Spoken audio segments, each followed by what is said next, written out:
Isso aqui foi um trecho da comemoração de Páscoa, lá na Alemanha, na cidade onde eu estava, na igreja. E por que eu coloquei esse vídeo? Para que vocês pudessem ver um pouquinho, mesmo que torto. No meu celular não estava torto. Pode voltar, ainda não. Pode tirar isso. Ou então botar aquele negocinho da água, porque é mais bonitinho. E aí, por que eu mostrei esse vídeo? Para que vocês tivessem uma noção do que eu vivi por lá, mas também para responder uma pergunta que muita gente me faz, e eu sei os que não fazem, têm vontade de te fazer, e são poucos aqueles que têm entendimento do porquê que é. Por que Europa? O Brasil precisa muito, Fortaleza precisa muito, o Ceará precisa muito.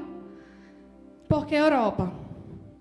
E contando as coisas ruins acontecendo no nosso país, com tanto esse movimento de imigração que acontece, existe esse sonho europeu, sonho americano, que muitos brasileiros carregam. Mas eu não. Eu nunca carreguei esse sonho. Comecei a sonhar a partir do momento que Deus falou comigo sobre isso. E por que Europa? Porque todos precisam da graça de Deus. Todos. Bens materiais não substituem Deus. Qualidade de vida não substitui Deus. Um país que tem segurança não substitui Deus. Se você não entende porque um país rico precisa de Deus, você não entende o propósito de Deus para as nações. Se você não entende o propósito de Deus para as nações, provavelmente porque você não está buscando profundidade no coração de Deus para entender que todos precisam dele. Todos precisam de Deus. Todos. E a Europa tem experimentado muita frieza espiritual. Essa igreja, volta mais uma, Mateus, por favor. A igreja dos irmãos moravianos. Não sei quantos aqui já escutaram falar sobre eles. Mas eles foram dos pioneiros a evangelizar toda a Europa. E foi através da vida deles que o movimento chegou também até nós, Brasil. E hoje nós somos um país evangelizado. Porque existiram pessoas que pagaram preço por isso.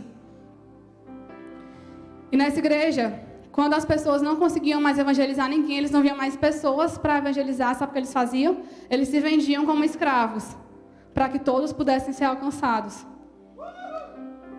Mas hoje, a iniquidade entrou no coração das pessoas. E nós, como os brasileiros, nós temos que levar de volta esse fogo que veio de lá. Nós temos que levar de volta essa brasa que veio, que John Wesley e tantos outros caras que pagaram preço para que o evangelho chegasse até nós. E hoje eles veem, sabe o que? As crianças na Inglaterra, na Alemanha, dizendo: não acredito em Deus, ele nem existe mesmo, para que eu vou acreditar numa coisa? Criança.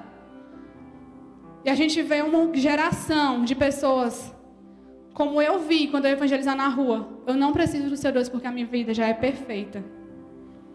Que fecham portas e tem um coração frio. Lembra da palavra que eu recebi?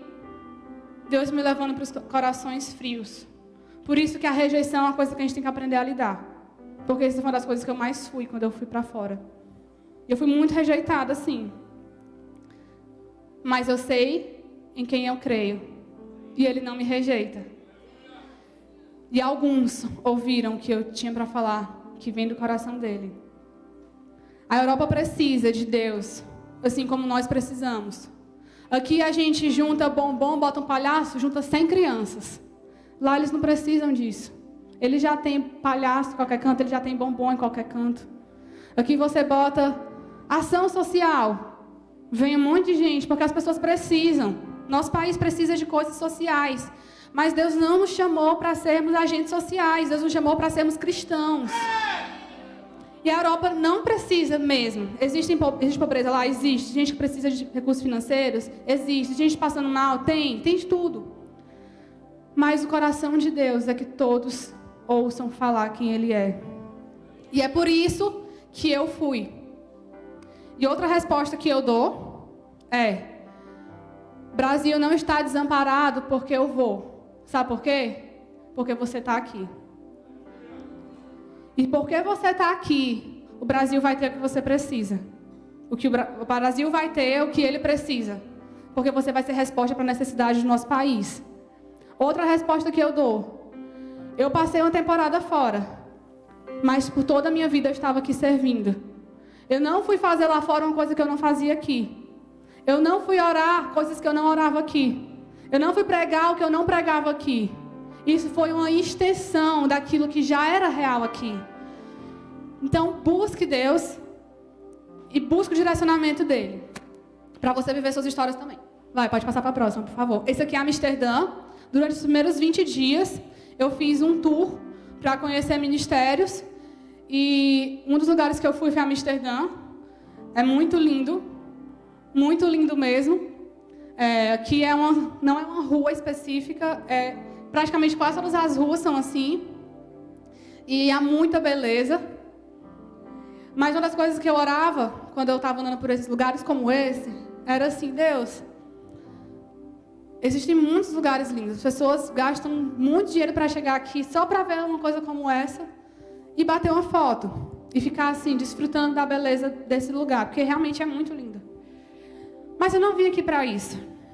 Eu vim aqui para entender o teu coração sobre esse povo. Me mostra as coisas que ninguém vê.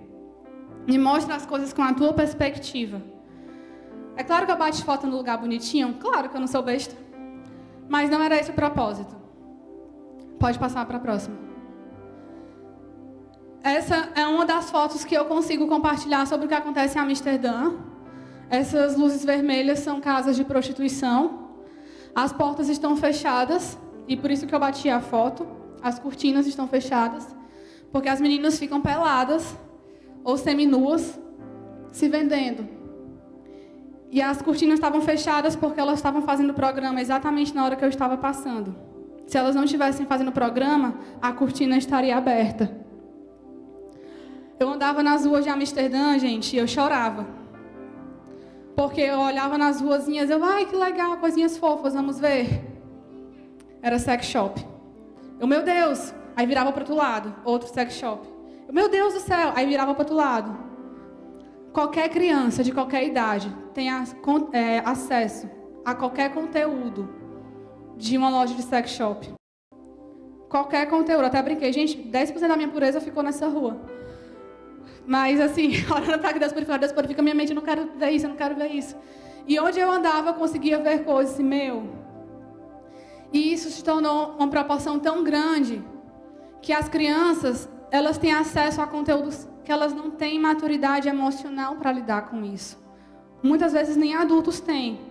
E eu fiquei com o coração partido de ver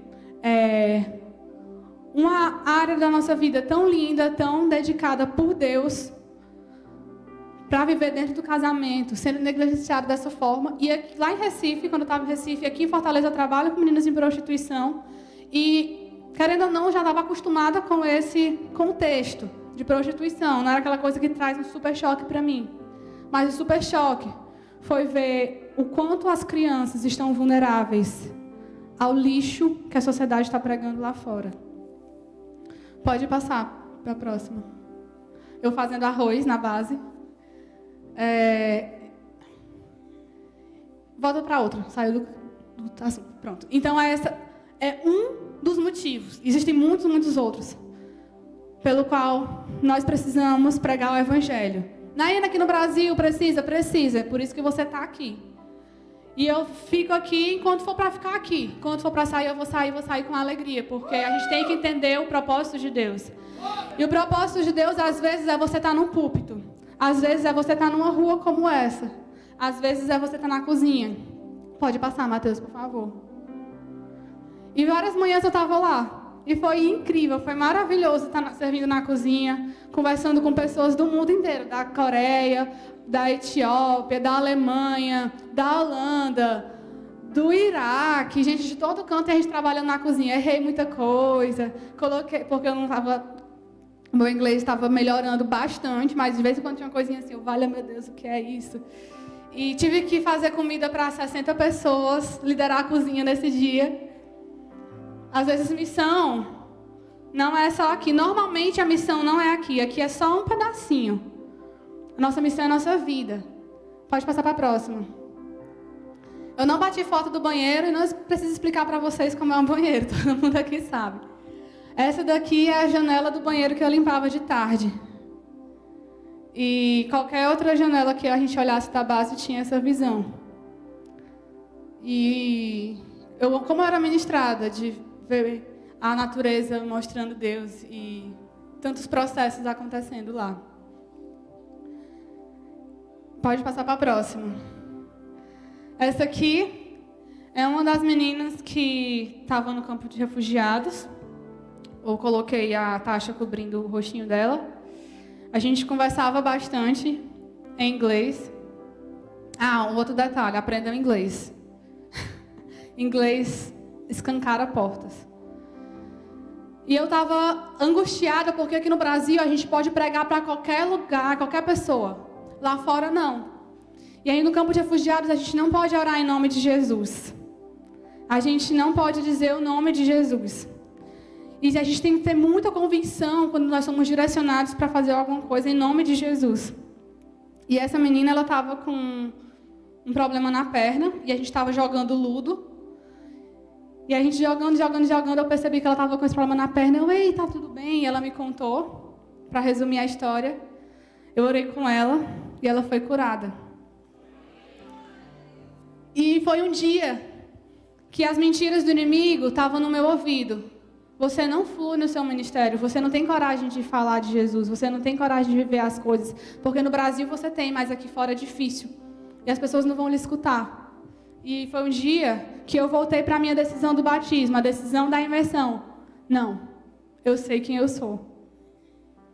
E Deus, me dá oportunidades para que eu viva aquilo que o Senhor me chamou para fazer. Cheguei lá, a menina reclamando da perna. Eu, pronto, meu Deus, é agora, vamos orar. E ela falou, tia, isso nunca tinha acontecido antes. Eu já tinha ouvido falar sobre isso, mas não tinha acontecido antes. E outras histórias como essa aconteceram também. Pode passar para a próxima, por favor. Esse é o Totó. No campo de refugiados tem muitos... existem várias formas, vários campos, né? O campo tem aquele que a gente vê no jornal, que é tudo caindo aos pedaços. As pessoas atravessam a nado ou a barco para chegar na Europa. Então elas chegam beirando a morte mesmo. E existe o segundo estágio, que são os apartamentos onde eles são direcionados, onde eles vão poder recomeçar a vida, poder aprender a língua, poder aprender outras coisas, ser inseridos no mercado de trabalho, na vida social. Então, o lugar que a gente vai é um lugar como esse, que são os apartamentos onde as pessoas moram, já não são aqueles campos que a gente vê no jornal. Então, o Totó é um dos brinquedos que tem lá. Eu coloquei aí só para contar que eu fui muito boa no Totó. A pessoa dizia que eu era boa porque eu era da terra do Pelé. Que aí eu jogava futebol bem, só que era Totó, entendeu? Não fazia o menor sentido. Mas um instrumento como esse, e jogando um Totó, muitas conversas aconteceram. E muita alegria chegou para aquelas pessoas. A próxima imagem, o pessoal de casa não pode ver. E aí foi o meu aniversário. A gente comemorou no centro, ou no campo de refugiados. Gente, não bate foto, por favor, tá? Eu estou confiando que vocês não vão espalhar isso. Esses rostinhos são de crianças que chegaram na Europa de todas as formas mais loucas que você imagina. Algumas delas vieram carregadas nos colos dos pais, na cacunda, que vieram nadando. Algumas delas vieram atravessando barcos. E elas não tinham mais festas de aniversário, não tinham tantas razões assim para dar gargalhadas, para sorrir. E eu decidi comemorar meu aniversário no campo de refugiados, para que pelo menos por um momento aquela alegria fosse restaurada naquelas crianças. E eu pedi para que elas convidassem as mães delas, para que as mulheres pudessem ir. Porque as mulheres no Oriente Médio elas são muito desvalorizadas, muito mesmo. Então elas não podem frequentar lugares que outras pessoas normalmente frequentam. E aí a proposta do aniversário é exatamente ter acesso a essas mulheres e conseguir compartilhar com elas a alegria que a gente estava sentindo.